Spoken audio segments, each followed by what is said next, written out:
হরে কৃষ্ণ বন্ধুরা আজকের এই ভিডিওতে আপনাদের ঘরে আমি জানাবো একটা বিশেষ পাওয়ারফুল ক্রিয়ার কথা বলবো এবং এমন চারটি জিনিস রয়েছে যেগুলি আপনি আপনার ঠাকুর ঘরে যদি রেখে দিতে পারেন তাহলে কিন্তু আপনার উন্নতি হবেই হবে। আপনার কাছে চতুর্দিক থেকে অর্থ আসবে এবং কি আপনার বাস্তু দোষ দূর হবে এবং কি সমস্ত দেবদেবী আপনার গৃহে বসবাস করবে।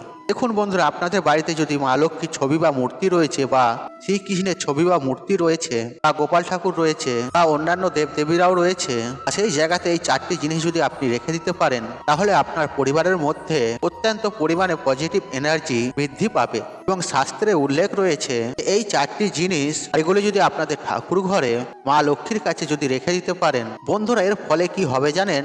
চট করে মা লক্ষ্মী আপনার গৃহে কখনোই ছেড়ে যাবেন না, আপনার গৃহে অচলা অবস্থায় থাকবে। বন্ধুরা, আপনাদের উদ্দেশ্যে একটা কথা বলে রাখি, আপনাদের বাড়িতে যদি মা লক্ষ্মীর মূর্তি বা ছবি থেকে থাকে তাহলে আপনারা অবশ্যই প্রভু শ্রী নারায়ণের ছবি বা মূর্তি স্থাপন করুন। কখনোই মা লক্ষ্মীকে একা রাখবেন না। তার কারণ হচ্ছে বন্ধুরা, নারায়ণ যেখানে মা লক্ষ্মীও সেখানে এবং মা লক্ষ্মী যেখানে প্রভু নারায়ণও সেখানে। তাই বন্ধুরা, মা লক্ষ্মীকে সর্বদা ঘরে রাখার জন্য ও স্থিত রাখার জন্য তাহলে আপনাদের কাছে অবশ্যই আমি রিকোয়েস্ট করব যে প্রভু নারায়ণকে অবশ্যই ঘরে রাখুন।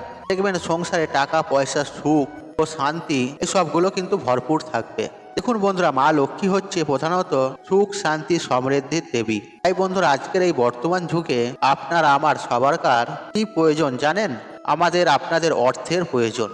হ্যাঁ বন্ধুরা, আপনারা ঠিকই শুনেছেন। আর এই অর্থ ছাড়া আমরা কিন্তু একেবারে জিরো, আমাদের কোনো মূল্যই নেই। দেখুন বন্ধুরা, আপনার কাছে যদি অর্থ থাকে আপনি পরিবারের সাপোর্ট পাবেন, আপনার হাতে অর্থ যদি থাকে সামাজিক স্তরে মান সম্মান পাবেন, আর নিজের ছোট বড় চাহিদাগুলো আপনারা কিন্তু অনায়াসে পূরণ করতে পারবেন। আর যদি আপনার হাতে অর্থ থাকে এবং কি নিজের সন্তান সম্পত্তিকে ভালো জায়গায় পড়াশোনা করাতে পারবেন এবং কি রোগ জ্বালা যন্ত্রণা হলে ভালো জায়গায় চিকিৎসাও করাতে পারবেন এবং কি ভালো খাওয়াতেও পারবেন, ভালো পড়াতেও পারবেন। তাই বন্ধুরা, প্রতি মুহূর্তে আমাদেরকে প্রয়োজন এই অর্থ। তাই বন্ধুরা, এই অর্থ পেতে হলে মা লক্ষ্মীকে সন্তুষ্ট রাখতে হবে, এটাই কিন্তু বাস্তবে সত্য। তাই বন্ধুরা, মা লক্ষ্মী কিভাবে ঘরের মধ্যে স্থিতি করে রাখবেন এবং অচলা করে রাখবেন এবং কি মা লক্ষ্মীর আশীর্বাদ কৃপা পাবেন সেই বিষয়টি আমি আপনাদেরকে জানিয়ে দেবো আমার এই ভিডিওর মাধ্যমে। আপনারা এই উপায়গুলি করে দেখুন, আমি কথা দিচ্ছি আপনারা 100% উপকৃত পাবেনই পাবেন। একটা গৃহস্থ পরিবারের জন্য এই উপায়গুলি কিন্তু সুখকরময়। দেখুন বন্ধুরা, আমাদের হিন্দু সনাতন ধর্মের কিছু কিছু পুস্তক রয়েছে আর যেখানে উল্লেখ করা রয়েছে যে ঠাকুর ঘরে বিশেষ চারটে জিনিস রাখলে অর্থনৈতিক কষ্ট দূরীভূত হয় এবং কি জীবন থেকে সমস্ত সমস্যার নাশ হয়ে যায় একেবারে। বিশেষ করে দারিদ্রতা তো গৃহে প্রবেশ করতেই পারে না, আর এর ফলে জীবনে চলার পথটা একদম সহজ হয়ে যায়। যে গৃহে মা লক্ষ্মী ও প্রভু নারায়ণ অধিষ্ঠান করেন, যার ফলে ওনাদের আশীর্বাদে সমস্ত বাধা বিপত্তি অর্থকষ্ট দারিদ্রতা এইসবগুলো দূরীভূত হয়। আর্থিক সমস্যা থেকেও আপনারা বেরিয়ে আসতে পারবেন। যাই হোক বন্ধুরা, এবার আমরা জেনে নেব যে আপনারা ঠাকুর ঘরে কি এমন চারটে জিনিস রাখবেন সেই বিষয় নিয়ে আমরা এবার আলোচনা করব। চলুন বন্ধুরা, ভিডিওটি শুরু করা যাক। তবে ভিডিওটি শুরু করার আগে আপনাদের কাছে একটা ছোট্ট অনুরোধ, আপনারা ভিডিওটি স্কিপ না করে শেষ পর্যন্ত দেখুন এবং ভিডিওটি দেখে উপকৃত পেলে ভিডিওতে একটি লাইক করে কমেন্টে জয় মা লক্ষ্মীর জয় লিখে কমেন্ট অবশ্যই করবেন এবং যতটা পারবেন ভিডিওটি বন্ধু বান্ধব আত্মীয়জনদের সাথে শেয়ার অবশ্যই করবেন, তাতে তারা যদি সমস্যায় পড়ে থাকে এই ভিডিওটি দেখে উপকৃত পাবেন এবং আপনাকে ধন্যবাদ জানাবেন। চলুন বন্ধুরা, এবার আমরা ভিডিওটি শুরু করা যাক। বন্ধুরা, এবার আমরা জেনে নেব কি সেই চারটি জিনিস আপনি আপনার ঠাকুর ঘরে রাখবেন যার ফলে মা লক্ষ্মী আপনাদের গৃহে অচলা অবস্থায় থাকবে। এছাড়াও বন্ধুরা, ভিডিওর শেষে আমি একটা বিশেষ শক্তিশালী পাওয়ারফুল টোটকার কথা বলে দেব, যেটা আপনারা ঠাকুর ঘরে করে রাখবেন। সেই ক্রিয়াটি একবারই করতে হবে, কিন্তু আপনি করে রাখবেন, খুব সুন্দর একটা রেজাল্ট পাবেন আপনি। এর ফলে অর্থনৈতিক হানি কিন্তু আপনাদের কোনোদিনই হবে না। বন্ধুরা, আমি প্রথমে যে জিনিসটির কথা বলবো, আপনার যে ঠাকুর ঘরটি রয়েছে সেই ঠাকুর ঘরে অবশ্যই পিতলের ঘণ্টা রাখুন এবং পুজো করার সময় আপনারা সেই ঘণ্টাটি কিন্তু অবশ্যই বাজাবেন। দেখুন বন্ধুরা, শাস্ত্রে বলা হয়েছে যে পরিবারে ঘণ্টা ধ্বনি হয় আর সেই গৃহে কিন্তু পজিটিভ এনার্জি বৃদ্ধি পায়। যেমন এছাড়াও আমাদের যদি গৃহেতে নেগেটিভ এনার্জিগুলো থাকে এবং ঘরের অন্দরে সেই নেগেটিভ এনার্জিগুলো কিন্তু নষ্ট হয়ে যায়। তাই বন্ধুরা, অবশ্যই আপনাদের ঘরে বলবো আপনারা ঠাকুর ঘরে একটা ঘণ্টা অবশ্যই রাখুন। এই ঘণ্টার মধ্যে বিশেষ পজিটিভিটি রয়েছে আর এমনটা বিশ্বাস করা হয় যে এই ঘণ্টার আওয়াজে নানান প্রকারের ক্ষতিকারক জীবাণু ধ্বংস হয়ে যায়। ফলে কি হয়, পরিবারের সদস্যদের মধ্যে মানসিক পীড়া নষ্ট হয়, শরীর স্বাস্থ্য ভালো থাকে, মানসিক কোনো কষ্টও থাকে না, এছাড়াও শরীর থাকে রোগমুক্ত। এর ফলে ঘরের সদস্যদের সমৃদ্ধি বলুন এবং আর্থিক উন্নতি বলুন সবকিছু বৃদ্ধি পায়। যে গৃহে ঘন্টা বাজানো হয় সেই গৃহের মধ্যে এই সব পথগুলো কিন্তু আস্তে আস্তে খুলে যায়। এছাড়াও বন্ধুরা, এই ঘন্টার আওয়াজে মানুষের মস্তিষ্ক অত্যন্ত প্রবল হয়ে ওঠে, মস্তিষ্কের বেদনা কমে এবং স্মৃতিশক্তি প্রবল হয়ে ওঠে। আর ঘন্টার আওয়াজের ফলে কি হয়, মানুষের রাগ, দুঃখ, অভিমান মানুষের জীবন থেকে অনেকাংশেই দূরীভূত হয়, যার ফলে মানুষের চিন্তা ভাবনা উন্নত মানের হয়। তাই বন্ধুরা, আপনাদের ঘরে বলবো আমি, নিজের পরিবারের কল্যাণের জন্য এবং নিজেদের শারীরিক উন্নতি করার জন্য ঘন্টা কিন্তু অবশ্যই বাজাবেন। বন্ধুরা, এর পরের বিষয়টি হলো আপনারা আপনাদের ঠাকুর ঘরে একটি ছোট্ট ধরনের পিতলের ঘট রাখবেন। এই ছোট্ট জিনিসটির মধ্যে এতটাই পজিটিভ এনার্জি রয়েছে যে আপনার ধারণার বাইরে। আপনার ঘরের অর্থ কখনো খালি হবে না, অর্থ যেখান থেকেই হোক আপনাদের হাতে কিন্তু আসবে অবশ্যই। আপনারা যদি ছোট্ট একটা ঢাকনাওয়ালা কলসি আপনারা যদি ঠাকুর ঘরে রেখে দিতে পারেন। আর অ্যাজ পর বাস্তুশাস্ত্র মতে এইসব জিনিসগুলি ঠাকুর ঘরে রাখা অত্যন্ত শুভ। এর ফলে আপনারা দেখবেন জীবনে আর্থিক উন্নতি করতে সক্ষম হবেন। এর ফলে পারিবারিক মর্মলতা কমবে, সুখ শান্তি বজায় থাকবে, পরিবারের সদস্যদের মধ্যে একটা মিল ভাব থাকবে। তাই বন্ধুরা, অবশ্যই আপনার নিজের ঠাকুর ঘরে একটি ছোট্ট কলসি রাখবেন। আর আপনারা যদি পারেন ওই তামার ঘরটির মধ্যে একটি স্বস্তিক চিহ্ন অঙ্কন করে রাখবেন।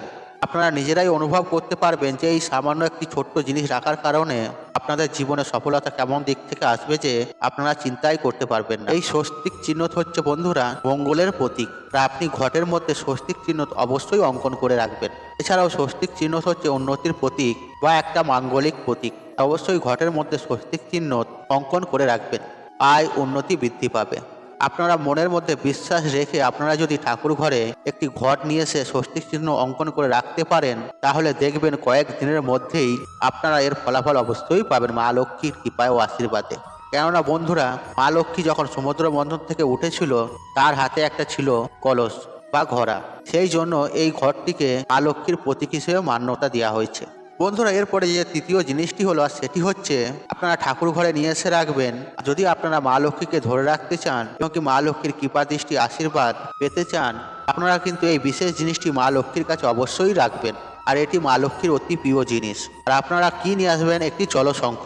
নিয়ম বিধি মেনে আপনাদের সামনাসামনি যারা পুরোহিত রয়েছেন, কোনো ব্রাহ্মণ রয়েছেন, সেই ব্রাহ্মণকে দিয়ে জলশঙ্খটি প্রতিষ্ঠা করাবেন গৃহের মধ্যে। এই দক্ষিণাবর্ত শঙ্খ বা জলশঙ্খ আপনার গৃহের মধ্যে অবশ্যই রাখুন। আর এই শঙ্খকে আপনি নিত্য পুজো করুন। এই শঙ্খকে বাজায় না কেউ, এই শঙ্খকে কিন্তু পূজা অর্চনা করা হয়। আপনি ঠাকুর ঘরের মধ্যে রাখুন, ঠাকুরের দিকে মুখ করে, দেখবেন আপনারা খুব সুন্দর একটা রেজাল্ট পাবেন। দেখবেন বন্ধুরা, সর্বদাই আপনার ঘরের মধ্যে একটা পজিটিভ এনার্জি বিরাজ করবে। এর ফলে আপনার গৃহের মধ্যে সুখ শান্তি অর্থ সমস্ত কিছু বজায় থাকবে। তাহলে বন্ধুরা, আপনি যদি এই জলশঙ্খ বা দক্ষিণাবর্ত শঙ্খ গৃহের মধ্যে নিয়ে স্থাপন করতে পারেন, তাহলে আপনি অর্থনৈতিক দিক থেকে অনেকটাই উন্নতি পাবেন।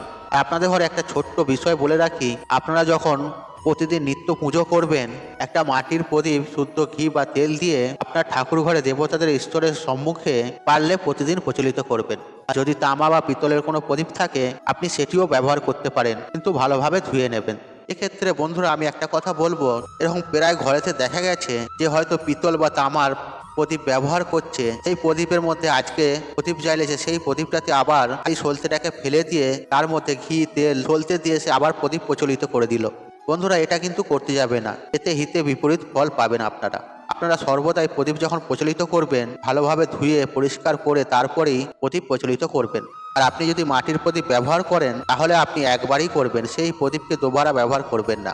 এর ফলে আপনাদের ভাগ্যে দরজা খুলতে কিন্তু বেশি সময় লাগবে না, আপনারা যদি এই নিয়মগুলি মেনে চলতে পারেন এবং ঠাকুর ঘরের মধ্যে এইসব জিনিসগুলি যদি আপনারা নিয়ে এসে রাখতে পারেন। যাই হোক বন্ধুরা, এবার আমি আপনাদেরকে বলে দেব যে কি সেই এমন বিশেষ টোটকা রয়েছে যে আপনারা মা লক্ষ্মীকে অচলা অবস্থায় রাখতে পারবেন, সেই বিষয়ে আপনাকে আমি বিস্তারিত জানিয়ে দেব।